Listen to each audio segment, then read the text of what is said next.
E aí, galerinha que acompanha o canal, na aula de hoje trataremos sobre cinemática. Vamos nessa! Na aula de hoje, vamos dar início ao estudo da mecânica. Mecânica é a parte da física que estuda os movimentos, certo? Dentro da mecânica, nós temos essa subdivisão aqui, ó, que é a cinemática e a dinâmica. O que é que diferencia a dinâmica da cinemática? O objeto de estudo dos dois é o movimento. Contudo, a cinemática busca apenas caracterizar. Cinemática apenas caracteriza esse movimento. Quando eu falo caracterizar o movimento, o que a cinemática caracteriza o movimento, eu estou falando em descrever como esse movimento ocorre. Ou seja, garantir que vamos analisar as grandezas que a cinemática envolve, que são aceleração, velocidade, tempo e deslocamento. Então a cinemática caracteriza o movimento através dessas grandezas aqui.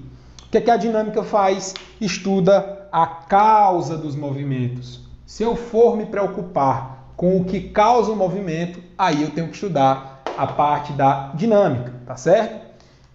Para entendermos a parte de cinemática, nós precisamos definir alguns conceitos. Os primeiros deles são posição e referencial. O que é a posição de um corpo e o que é o referencial? Posição é o local que esse corpo ocupa no espaço em relação a um dado referencial. Imagine o seguinte, você está na sala de aula, na sua fila, está lá, enfileiradas as carteiras. E nessa sala de aula o quadro está disposto nessa posição. Aí aqui está a cadeira 1, cadeira 2, 3, 4 e assim sucessivamente. Veja que eu inconscientemente já estabeleci um referencial, que é o quadro. Quando você vê uma fila numa sala de aula, se eu chegar aqui e perguntar, ei, qual é o primeiro da fila? Todo mundo vai dizer que é esse aqui. Por quê? Porque nós tomamos numa sala de aula o referencial como sendo o quadro, tá certo? Se eu mudar o referencial, se eu pegar esse quadro agora e colocar ele aqui, ó, quem é o primeiro da fila? É esse, certo? E o que era primeiro antes, para o primeiro referencial, passa a ser o último da fila. Então a posição é o local que o corpo ocupa no espaço. Mas para que eu determine essa locação dele, eu preciso estabelecer um referencial. O que seria esse referencial? Seria um ponto de referência. Referência é só isso, um ponto de referência, um ponto fixo que eu vou tomar para a análise do meu fenômeno, tá certo? Então, eu escolho esse referencial para analisar o fenômeno. Na física, geralmente, na grande maioria das vezes, o nosso referencial é o solo, é o chão, paradinho lá. Quando não é esse o referencial, a questão tem que ser clara com relação a isso. Ele tem que estabelecer qual é o referencial que será adotado, certinho? Com base nessa questão do referencial, da posição que o corpo ocupa no espaço, nós podemos definir o que é o movimento. Tá? O que é o movimento? É quando um objeto muda de posição em relação ao seu referencial. Se o objeto se aproxima ou se afasta desse referencial, aí nós temos o que chamamos de movimento. Caso isso não ocorra, o objeto está em repouso. Veja, vou tomar como exemplo esses dois pincéis. Se eu começar a movê-los, esses dois pincéis em relação ao meu corpo estão em movimento? Sim. Por quê? Se afastam, se aproximam do meu corpo. Em relação a vocês, eles estão em movimento? Sim, porque se afastam e se aproximam. Mas se eu perguntar, o pincel preto em relação ao pincel azul está em movimento? Não. Por que não está em movimento? Porque o pincel preto nem se aproxima, nem se afasta do pincel azul. Tá certo? Então o movimento é isso. É a mudança de posição de um corpo, mas em relação a um referencial. Tá certo? Por que eu tenho que ter cuidado? Porque dependendo do referencial, o corpo pode estar em repouso ou em movimento. No caso aqui do exemplo que eu dei, os pincéis estavam em movimento em relação ao meu corpo, mas um em relação ao outro não estavam em movimento, ok? Então está aí definido referencial, posição e já definimos o que seria o movimento. Dentro desse movimento, quando o corpo está mudando de posição em relação ao referencial, tem outra característica, tem outra definição que é extremamente importante, que é a trajetória. O que seria a trajetória de um movimento? A trajetória, pessoal, é o caminho descrito pelo corpo enquanto ele se move. É isso. Trajetória é o caminho que ele descreve ao longo do movimento. Um exemplo, você chega na sua casa com os pés sujos de lama, imundos de lama. Você não limpa e entra de vez e sai andando. Vai na geladeira, vai na pia, entra no banheiro, volta. Quando você parar aqui e olhar para trás, você vai ver um monte de pegadas seguindo ali todo o caminho que você fez. Aquilo ali, as pegadas no chão, estão descrevendo a sua trajetória. Certinho? Então, com isso, terminamos de definir os principais pontos da cinemática. Esses pontos aqui é o que definem se você tem ou não um movimento. O que é que a cinemática estuda? Movimento. Certo? Aqui eu sei se ele tem ou não movimento. Se tem movimento, então eu posso aplicar a cinemática. Agora, vamos me acompanhar até o final, porque até no final da aula nós vamos ver a definição que rege basicamente a mecânica toda. Certo? Então fique aí, bora lá. Continuando. Agora, nós vamos tratar da definição de deslocamento, certo? Nós temos uma pequena diferença entre espaço percorrido e deslocamento. Vamos começar aqui pelo deslocamento. Nós vamos representar esse ΔS, esse deslocamento, por ΔS. E aí tem uma informaçãozinha importante. Esse delta aqui, ó, na física, representa variação. Sempre que ele aparece na frente de uma grandeza, significa que você vai pegar a grandeza, no caso não é ΔS, então vai ser grandeza final menos inicial. E esse delta sempre indica isso. Final menos inicial. No nosso caso, o S indica posição. Tá certo? Então, ΔS é variação da posição, que nós chamamos de deslocamento. O índice zero, esse índice zerozinho, indica posição inicial. E o índice F, posição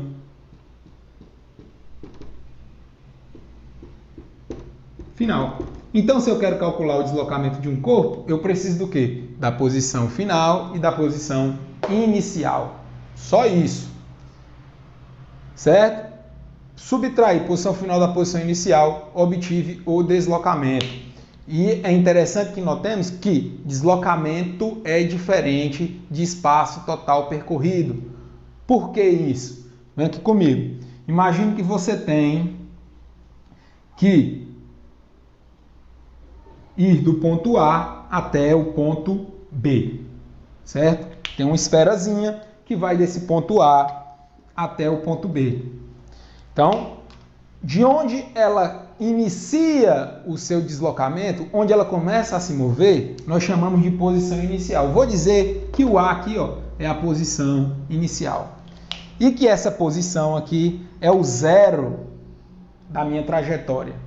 Tá certo? Vou estabelecer uma trajetória aqui, ó, até o ponto B, passando aqui um pouquinho do ponto B. Vou colocar aqui 0, aqui 2 metros, 4 metros, 6 metros. Então, isso aqui são as posições da minha trajetória. Vamos imaginar que durante esse deslocamento, a esfera foi até o ponto final ali de 8 metros, até a posição de 8 metros, chegou lá, retornou e parou aqui, ó. Se eu quiser que você calcule o espaço total percorrido, você vai pegar todo o caminho descrito pela esfera. No caso, ela andou de 0 até 8, ela andou 8 metros. E depois andou mais 2 metros voltando para o 6. Então, ao todo, ela andou quantos metros? 10 metros. Então, o espaço total percorrido dela, espaço total, foi 8 até aqui, depois voltou mais 2, 10. Então, espaço total, 10 metros. Se eu for calcular o deslocamento, pessoal, eu não preciso me ater a toda a trajetória, certo? Então, pequeno gafanhoto, se eu pegar aqui, olha, da posição A até a posição B e for calcular o deslocamento, eu só preciso da posição final e da posição inicial. Ah, professor, e o que é essa posição final? Como eu disse, onde inicia-se o movimento. E o que é a posição final? É onde o objeto para, certo? Se ele iniciou no 0 e parou no 6, eu só preciso da posição final e da posição inicial. Aí como é que eu calculo? Variação, ΔS, final menos inicial. Então, o ΔS vai ser o quê? Posição final, 6, menos a posição inicial, que é 0. Então, o ΔS dá 6 metros. Ele realizou esse deslocamento. Viu? O deslocamento é diferente do espaço percorrido. Deslocamento, posição final, posição inicial. Só. Espaço percorrido, total, é todo a trajetória. Você vai pegar toda a trajetória. Tá certo? Há um ponto interessante. Toda vez que eu pego o deslocamento, eu estou pegando a menor distância de um ponto a outro. Tá certo? A retazinha de um ponto a outro. Tranquilinho? Então, com isso, definimos deslocamento. Agora, você precisa perceber que, durante o estudo de um fenômeno como esse, o tempo continua passando. O tempo não para, então ele continua correndo. E percebeu-se que era uma relação extremamente interessante eu relacionar o deslocamento realizado com o tempo gasto para esse deslocamento. Como se fosse não, é a rapidez com que você faz o deslocamento, entende? Essa relação entre o espaço, entre o deslocamento e o tempo gasto, nós chamamos de velocidade, tá certo? Nós chamamos de velocidade. A distância que você percorreu dividido pelo tempo vai dar uma grandeza denominada velocidade. Quando eu pego o deslocamento e relaciono com o tempo, aí eu tenho a velocidade média. O que seria essa velocidade média? Por definição,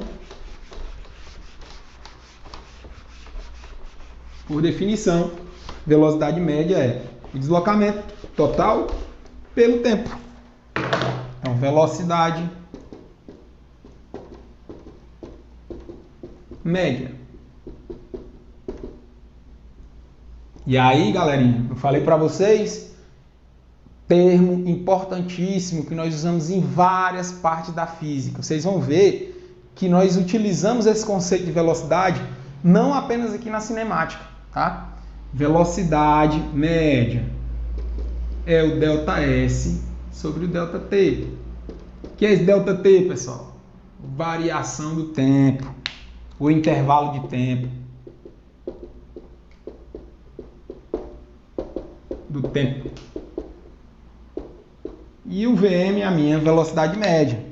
Vou colocar aqui em cima que fica melhor. Velocidade média. Certinho? Isso aí, essa razão, vai lhe fornecer a grandeza que nós denominamos de velocidade média. Veja, nós vimos lá na aula de unidades de medida que o ΔS, que é o espaço no sistema internacional, é medido em metros. O ΔT, que é o tempo, no sistema internacional é medido em segundos. Então, se eu colocar velocidade média aqui, isso medido em metros, isso aqui medido em segundos, eu vou obter a unidade de medida da velocidade média, que é o quê? Metros por segundo. Tá? A unidade do SI para velocidade média é o metros por segundo. Contudo, usualmente, você encontra essa grandeza vetorial, ou melhor, velocidade, mais representada em quilômetros por hora. Você vai lá no velocímetro do carro, da moto, está lá a velocidade medida em quilômetros por hora. Como é que eu faço para transformar isso diretamente? Quilômetros por hora, metros por segundo e vice-versa. Tem uma regrinha, né? Se eu pegar aqui metros por segundo, quilômetros por hora. Vou pegar esse sentido, o que é esse? Essa regrinha vem da simples transformação de quilômetro para metro, hora para segundo, tá? Mas como é uma coisa muito recorrente, a gente faz demais nas questões, é interessante que você aprenda essa regrinha. Se eu quero transformar de metros por segundo para quilômetros por hora, eu tenho que multiplicar por 3,6. Tá bom? Multiplico por 3,6. Se eu quero transformar de quilômetros por hora para metros por segundo, eu divido por 3,6. Beleza? E assim eu faço a conversão. Metros por segundo para quilômetros por hora para metros por segundo. Exemplo, 72 quilômetros por hora. Se eu quiser transformar isso aqui para metros por segundo, eu tenho que dividir por 3,6, que dá 20 metros por segundo. Beleza? Então tá aí a definição de velocidade média. Existe uma outra análise da velocidade, que é a velocidade instantânea. Essa velocidade instantânea seria a velocidade em um instante. Veja, quando eu pego a velocidade média, eu estou analisando uma situação onde a velocidade do corpo pode aumentar ou diminuir ao longo do trajeto. Vamos pegar aqui um exemplo. Você vai fazer uma viagem de carro da sua cidade até o litoral do Ceará, até Fortaleza. Durante esse trajeto, você tem trechos que vai andar com a velocidade maior, tem trechos que vai andar com a velocidade menor, mas quando você chegar lá, que pegar o tempo que você gastou de viagem, dividir pela distância que você percorreu, você vai ter a velocidade média durante todo o percurso. Não é a velocidade que você desenvolveu máxima ou mínima, não, é uma média dessas velocidades. Agora, ou melhor, a gente entende como sendo essa grandeza velocidade média. Cuidado, a média das velocidades não é a velocidade média, não é a velocidade média, tá certo? Se eu pegar e quiser analisar não a velocidade média, mas sim a velocidade em cada instante daquela viagem. Olha, quando eu estava com 2 horas e 30 segundos de viagem, a velocidade foi tanto. 2 horas e 31, tanto. 2 horas e 32, tanto. Aí eu estou analisando a velocidade instantânea, a velocidade de cada instante. Às vezes eu digo, em uma condição muito especial, que nós vamos estudar depois, a velocidade instantânea coincide com a velocidade média. Mas na grande maioria das situações reais, a velocidade média é diferente da velocidade limite. Como é que eu calculo essa velocidade instantânea ou velocidade limite? É através da operação chamada limite. Então essa velocidade instantânea vai ser a velocidade no limite de ΔT tendendo a zero e ΔS sobre ΔT, tá certo? Não se preocupe que essa parte aqui, esse tipo de cálculo, você não vai fazer agora. A gente geralmente, quando estuda, já é no finalzinho do terceiro ano do ensino médio, e então nós não utilizamos isso aqui. Raras exceções aqui no ensino médio. Mas o que é que eu quero que você entenda? Ali você vai analisar a velocidade em cada instante, tá? Cada instante. Aqui você pega só o geralzão da velocidade, tá certo? Então, numa situação real, o que nós precisamos analisar é essa velocidade limite. Tranquilo? Situação idealizada, aí você usa a velocidade média, tá certo? Então, com isso, chegamos aqui ao fim dessa primeira aula da cinemática. Acompanhe o canal, na próxima aula veremos velocidade média aplicada a um tipo específico de movimento, ao movimento retilíneo uniforme. Então, se gostou, compartilha aí com seus amigos, curte, comenta, se inscreve no canal, segue lá no Insta e até a próxima. Valeu, galera!